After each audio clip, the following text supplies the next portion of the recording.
जय माता दी। ओम नमः शिवाय। प्रिय भक्तगणों, आज गुप्त नवरात्रि का 9वां दिन माता मातंगी को समर्पित है और साथ ही नवमी शक्ति माँ सिद्धिदात्री की कथा का भी श्रवण करेंगे।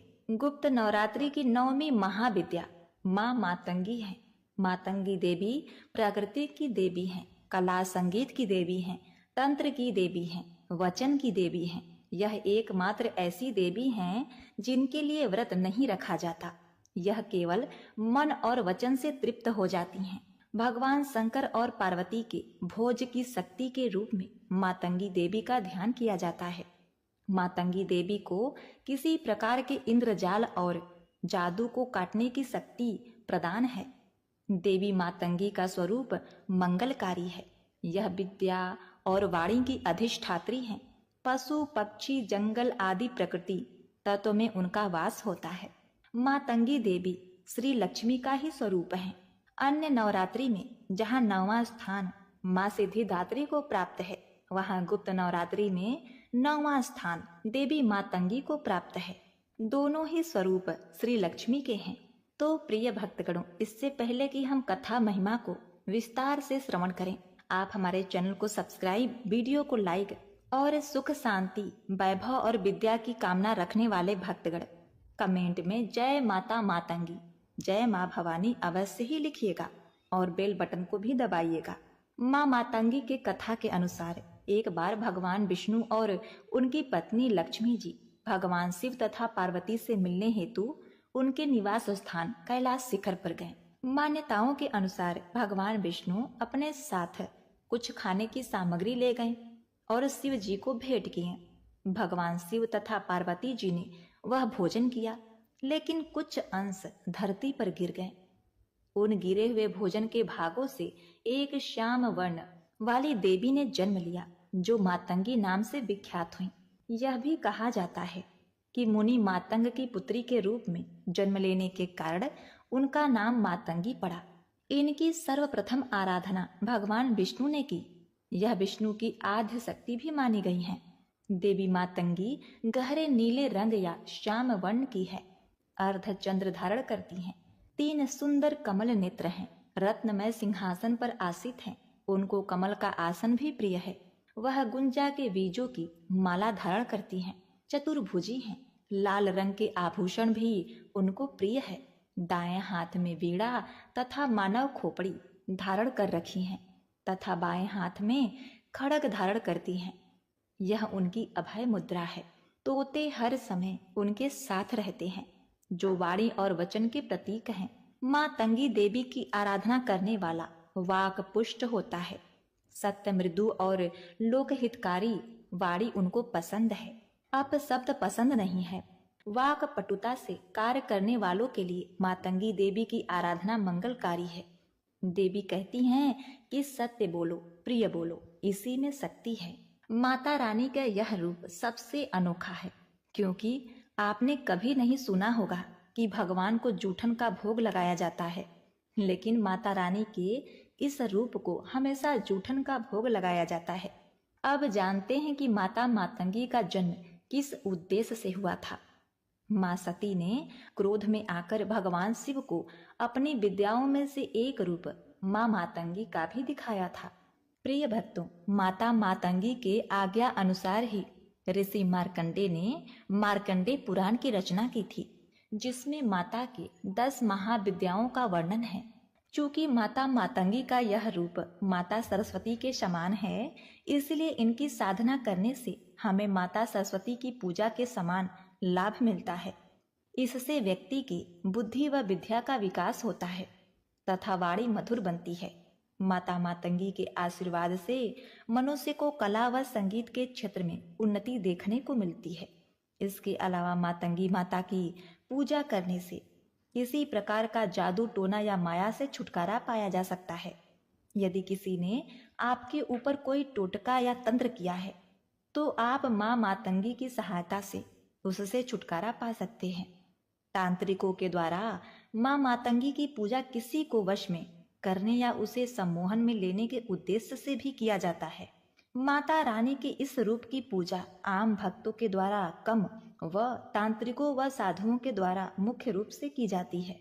उच्छिष्ट साम मोहिनी, लघु श्यामा, राज मातंगी, वैश्य मातंगी, चंड मातंगी, कर्ण मातंगी, सुमुखी मातंगी, रति, प्रीति, मनोभाव, क्रिया सुधा, अंगन, कुसुम, अनंग, मदन तथा मदन लसा देवी मातंगी की 8 शक्तियां हैं।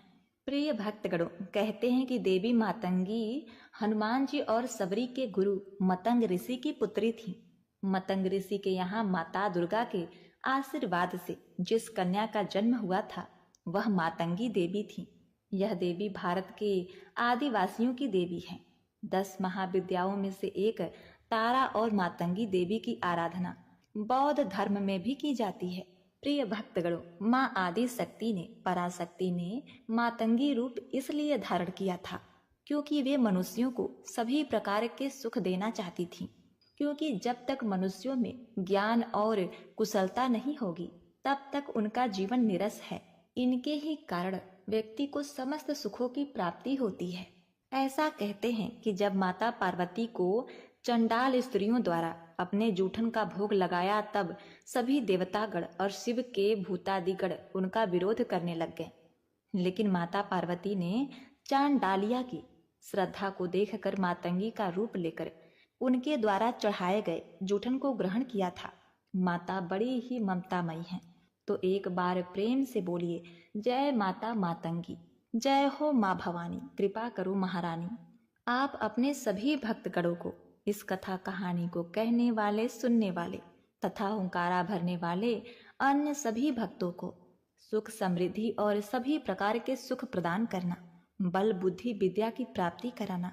जय माता भवानी, जय माँ मातंगी। प्रिय भक्तगणों, अब आप सुनेंगे माता सिद्धिदात्री की जय माता दी। ओम नमः शिवाय। प्रिय भक्तगणों, आज के दिन माता सिद्धिदात्री की कथा को श्रवण करने से मनुष्य की सभी तरह के कार्यों की सिद्धि होती है। माता उन सभी जातकों को अभयता का वरदान देती हैं। बल, बुद्धि, विद्या के साथ ही शुभता का भी आशीर्वाद प्राप्त होता है। व्यवसाय तथा कार्य क्षेत्र में सफलता प्राप्त होती है। तो आज मैं सुना रही हूँ माता सिद्धिदात्री की बड़ी ही दुर्लभ तथा पौराणिक कथा। तो आप सभी भक्तगण इन कथाओं को बड़ी श्रद्धा तथा प्रसन्न चित्त मन से सुनिएगा। एक समय पे जब सृष्टि में अंधकार छा गया था तब एक दिव्य शक्ति ने जन्म लिया जो महाशक्ति के अलावा और कोई नहीं थी। देवी शक्ति ने ब्रह्मा, विष्णु और महादेव की त्रिमूर्ति को जन्म दिया और तीनों को संसार के लिए अपने कर्तव्यों को निभाने के लिए अपनी भूमिका को समझने की सलाह दी। उनके कहे अनुसार त्रिदेव एक महासागर के किनारे बैठ गए और कई वर्षों तक तपस्या की। तब माँ देवी ने सिद्धिदात्री के रूप में उन्हें दर्शन दिए और तीनों को अपनी शक्तियों के रूप में पत्नियां दी ताकि वे लोग उनकी मदद से सृष्टि रचना का कारोबार कर सकें। और धीरे धीरे सृष्टि में सब कुछ निर्माण हुआ। इस तरह माँ सिद्धिदात्री की कृपा से सृष्टि की रचना, पालन, संहार का कार्य संचालित हुआ। उस समय भगवान शिव ने माता सिद्धिदात्री की कठोर तपस्या करके 8 सिद्धियों को प्राप्त किया था। साथ ही माँ सिद्धिदात्री की कृपा से भगवान शिव का आधा शरीर देवी का हो गया और वह अर्धनारीश्वर कहलाए। माँ दुर्गा का यह अत्यंत ही शक्तिशाली स्वरूप है।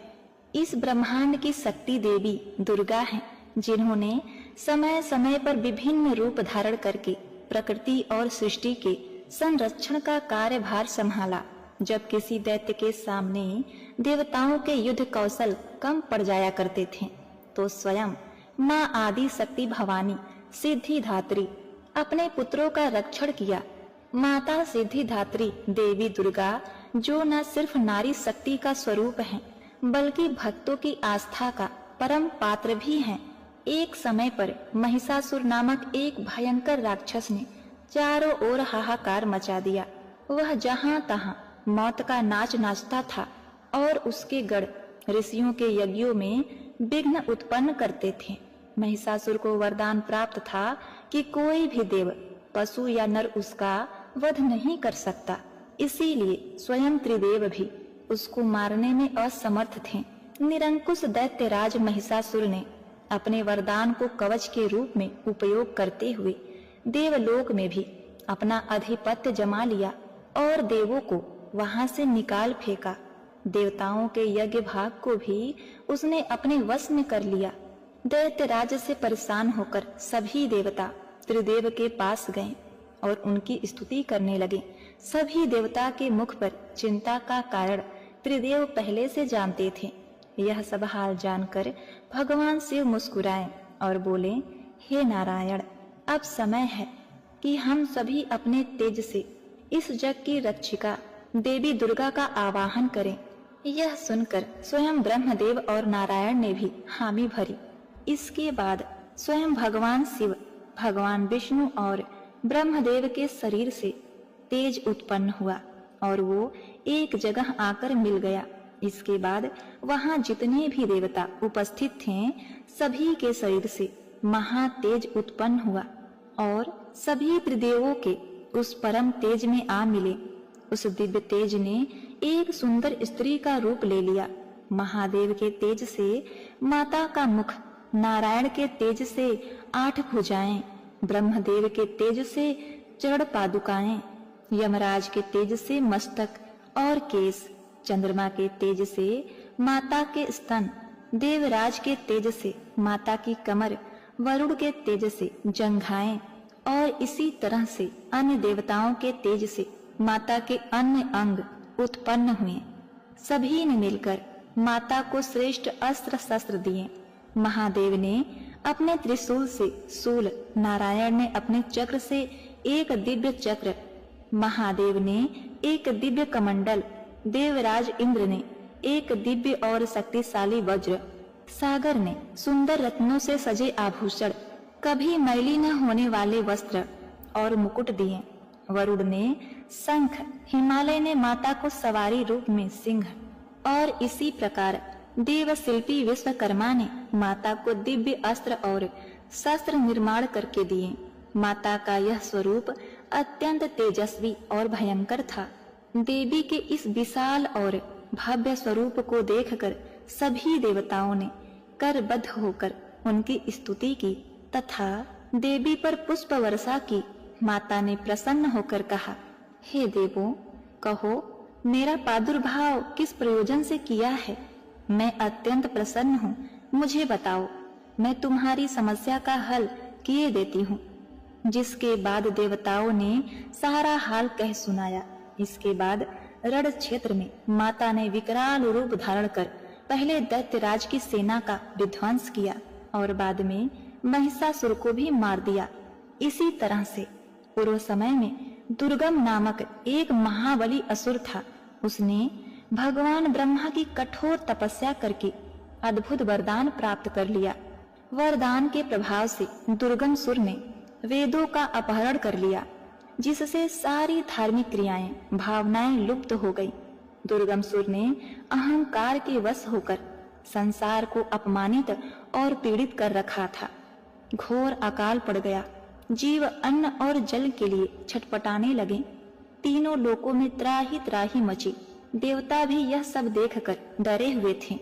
सभी देवता माँ भवानी के शरण में गए, प्रार्थना करने लगे, हे माँ भवानी, हे माँ सिद्धिदात्री, आप असुरों का संहार करने वाली, आपने शुंभ निशुंभ, चंड मुंड, मधु कैटप, महिषासुर आदि दैत्यों का वध कर हमारी रक्षा की है। हे माता, आपने हमें आशीर्वाद दिया था कि जब भी हम पर संकट आएगा आप हमारा उद्धार करेंगी।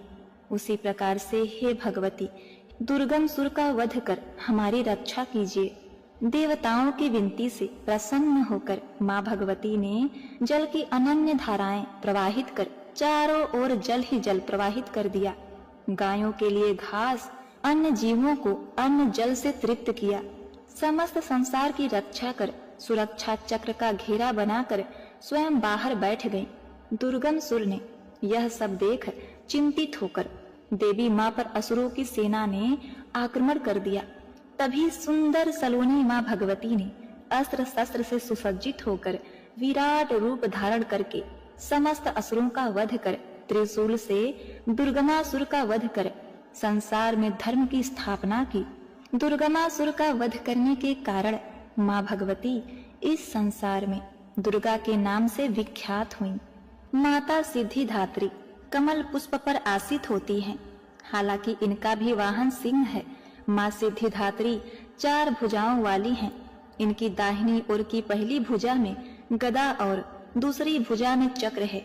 बाईं ओर की भुजा में कमल और शंख है। नव दुर्गा में माँ सिद्धिदात्री अंतिम है। अन्य 8 दुर्गाओं की पूजा उपासना शास्त्रीय विधि विधान के अनुसार करते हुए भक्त दुर्गा पूजा नवमी के दिन इनकी उपासना में प्रविष्ट होते हैं। इन सिद्धिदात्री माँ की उपासना पूर्ण कर लेने के बाद भक्तों और साधकों की लौकिक परलौकिक सभी प्रकार की कामनाओं की पूर्ति होती है। एक बार प्रेम से बोलिए, जय माँ सिद्धिदात्री, जय माता दुर्गा, ओम नमः शिवाय। प्रिय भक्तगणों, अब आइए सुनते हैं माता शीतला की कथा। इनकी कथा को श्रवण किए बिना यह कथा अधूरा है। एक बार की बात है, एक राजा के इकलौते पुत्र को शीतला चेचक निकली। उन्हीं के राज्य में एक ब्राह्मण के पुत्र को भी शीतला माता निकली हुई थी। ब्राह्मण का परिवार बहुत ही गरीब था, पर भगवती का उपासक था। वह धार्मिक दृष्टि से जरूरी समझने वाले सभी नियमों को बीमारी के दौरान भली भांति निभाता रहता था। घर में साफ सफाई का विशेष ख्याल रखता था। नियम से भगवती की पूजा होती थी। नमक खाने पर पाबंदी थी। सब्जी में न तो छौंक लगाया जाता था और न ही कोई वस्तु भुनी तली जाती थी। गरम वस्तु न वह स्वयं खाता, न शीतला वाले लड़के को देता। ऐसा करने से उसका पुत्र शीघ्र ही ठीक हो गया। उधर जब राजा के लड़के को शीतला का प्रकोप हुआ, उसने भवानी के मंडप में सतचंडी का पाठ शुरू करवा रखा था। रोज हवन व बलिदान होते थे। राजपुरोहित भी सदा भगवती के पूजन में निर्मग्न रहते थे। राजमहल में रोज कढ़ाई चढ़ती, विविध प्रकार के गर्म स्वादिष्ट भोजन बनते। सब्जी के साथ कई प्रकार के मांस भी पकते थे। इसका परिणाम यह होता है, उस लजीज भोजन की गंध से राजकुमार का मन चंचल हो उठा। वह भोजन के लिए जिद करता। एक तो राजपुत्र और दूसरे इकलौता, इस कारण उसकी अनुचित जिद भी पूरी कर दी जाती। उसके कहे अनुसार उसे तरह तरह के पकवान खाने को दिए जाते। उसकी जिद पूरी की जाती। इस तरह शीतला माता का कोप घटने के बजाय बढ़ने लगा। शीतला के साथ साथ उसे बड़े बड़े फोड़े भी निकलने लगे, जिसमें खुजली व जलन अत्यधिक होती थी। शीतला के शांति के लिए राजा कितना भी उपाय करता, शीतला का प्रकोप उतना ही बढ़ता जाता। क्योंकि अज्ञानतावश राजा के यहाँ सभी कार्य उल्टे हो रहे थे, इससे राजा और अधिक परेशान हो उठा। उसकी समझ में नहीं आ रहा था कि इतना सब होने के बाद भी शीतला का प्रकोप शांत क्यों नहीं हो रहा। एक दिन राजा के गुप्तचरों ने उसे बताया कि ब्राह्मण के पुत्र को भी शीतला निकली थी, पर वह बिल्कुल ठीक हो गया। यह जानकर राजा सोच में पड़ गया कि मैं शीतला की इतनी सेवा करता हूँ, पूजा व अनुष्ठान में कोई कमी नहीं, पर मेरा पुत्र अत्यधिक रोगी क्यों हो रहा है, जबकि उस गरीब ब्राह्मण का पुत्र बिना सेवा पूजा के ही ठीक हो गया। यही सोचते सोचते उसे रात्रि में नींद आ गई। श्वेत वस्त्र धारणी भगवती ने उसे स्वप्न में दर्शन देकर कहा, हे राजन, मैं तुम्हारी सेवा अर्चना से अत्यंत प्रसन्न हूँ, इसीलिए आज भी तुम्हारा पुत्र जीवित है। इसके ठीक न होने का कारण यह है, तुमने शीतला के समय पालन करने योग्य नियमों का उल्लंघन किया। तुम्हें ऐसी हालत में नमक का प्रयोग बंद करना चाहिए। नमक से रोगों के फोड़ों में खुजली होती है।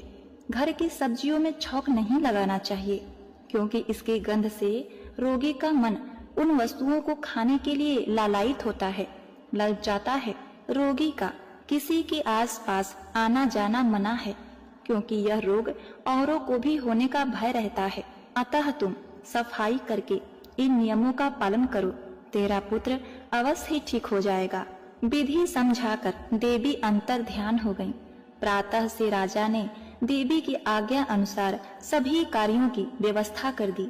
इससे राजकुमार की सेहत पर अनुकूल प्रभाव पड़ा और वह शीघ्र ही ठीक हो गया। इसी दिन भगवान कृष्ण और माता देवकी का विधिवत पूजन करके मध्यकाल में भोजन का भोज लगाना चाहिए। ऐसा करने से पुण्य ही नहीं मिलता बल्कि समस्त दुखों का भी निवारण होता है। एक बार प्रेम से बोलिए जय माता शीतला, ओम नमः शिवाय। प्रिय भक्तगणों, अब आइए सुनते हैं शीतला माता की दूसरी कथा। एक गांव में ब्राह्मण दंपत्ति रहते थे। दंपत्ति के 2 बेटे और 2 बहुएं थे। दोनों बहुओं को लंबे समय के बाद पुत्र रत्न की प्राप्ति हुई थी। इसी में नवरात्रि का व्रत आता है। इसी में शीतला सप्तमी तथा अष्टमी का पर्व भी मनाया जाता है। घर में पर्व के अनुसार ठंडा भोजन तैयार किया गया। दोनों बहुओं के मन में विचार आया कि यदि हम ठंडा भोजन कर लेंगे तो बीमार हो जाएंगे और बेटे भी छोटे हैं। इस कुविचार के कारण दोनों बहुओं ने पशुओं के दाने तैयार करने के बर्तन में चोरी छुपके से 2 बाटी तैयार कर लेती हैं। सास बहू शीतला पूजा करके आई। शीतला माता की कथा सुनी। बाद में सास तो शीतला माता के भजन करने के लिए बैठ गईं। दोनों बहुएं बच्चे रोने का बहाना बनाकर घर आईं और वो दोनों बहुओं ने गरम गरम बाटी निकालकर उसका चूरमा तैयार किया और पेट भर कर खा लिया। सास ने घर आने पर बहुओं से भोजन करने के लिए कहा। अब देखिए, बहुओं ने ठंडा भोजन करने का दिखावा करके घर के काम में लग गईं। सास ने कहा, बच्चे कब के सोए हैं, उन्हें जगाकर भोजन करा दो। बहुएं जैसे ही अपने अपने बेटे को जगाने गईं तो उन्होंने उन्हें मृत पाया। ऐसा बहुओं के करतूतों के फलस्वरूप शीतला माता के प्रकोप से हुआ था। बहुएं विवश हो गईं। सास ने सारी घटना जानी तो बहुओं से झगड़ने लगी। सास बोली कि तुम दोनों ने अपने बेटों की परवाह ना करके शीतला माता की अवहेलना की है, इसीलिए मेरे घर से निकल जाओ और बेटों को जिंदा स्वस्थ लेकर घर में पैर रखना। अपने मृत बेटों को कटोरे में सुलाकर दोनों बहुएं घर से निकल पड़ी। जाते जाते रास्ते में एक नीम का वृक्ष पड़ा। उसी नीम के पेड़ के नीचे माता शीतला बूढ़ी औरत का रूप बदलकर बैठी हुई थी। उस बूढ़ी महिला के बाल में ढेर सारे जुएं थे। बहुओं ने थकान का अनुभव भी किया था। नीम के पेड़ के छांव में आकर बैठ गईं। उन दोनों से बूढ़ी महिला ने अपने बाल से जुएं निकालने को कहा और वे दोनों बहुएं उस बूढ़ी महिला के बाल से सारे जुएं निकाल देती हैं। जुओं का नाश होते ही शीतला माता ने अपने मस्तक में शीतलता का अनुभव किया और कहा, तुम दोनों ने हमारे मस्तक को शीतल किया है, वैसे ही तुम्हें पेट की शांति मिले। दोनों बहुएं एक साथ बोली कि पेट का दिया हुआ ही लेकर हम मारी मारी भटक रही हैं, परंतु शीतला माता के दर्शन नहीं हुए। शीतला माता ने कहा, तुम दोनों पापिनी हो, दुष्ट हो, दुराचारणी हो, तुम्हारा तो मुंह देखने ही योग्य नहीं। शीतला सप्तमी और अष्टमी के दिन व्रत रखने के दौरान ठंडा भोजन करने के बदले गरम भोजन कर लिया था। यह सुनते ही बहुओं ने शीतला माता को पहचान लिया। देवरानी जेठानी दोनों ने माता का वंदन किया तथा गिड़गिड़ाते हुए कहा कि हम तो भोली भाली हैं, अनजाने में गरम खा लिया था, आपके प्रभाव को हम जानती नहीं थी। आप हम दोनों को क्षमा करें, पुनः ऐसा दुष्कृत्य नहीं करेंगे। इसके पश्चात उनके वचनों को सुनकर माता प्रसन्न हुई। शीतला माता ने मृत बालकों को जीवित कर दिया। बहुएं तब बच्चों को साथ लेकर आनंद से पुनः गांव लौट आईं। गांव के लोगों ने जाना कि दोनों बहुओं को शीतला माता के दर्शन साक्षात हुए हैं, तो दोनों का धूमधाम से स्वागत करके ग्राम प्रवेश करवाया गया। बहुओं ने कहा कि हम गांव में शीतला माता के मंदिर का निर्माण करवाएंगे। हे शीतला माता, जैसी कृपा आपने उन बहुओं पर की, वैसे अपने भक्तों पर करना। अपने भक्तों के संतानों को लंबी उम्र का वरदान देना। जय माता शीतला, जय हो माँ दुर्गा।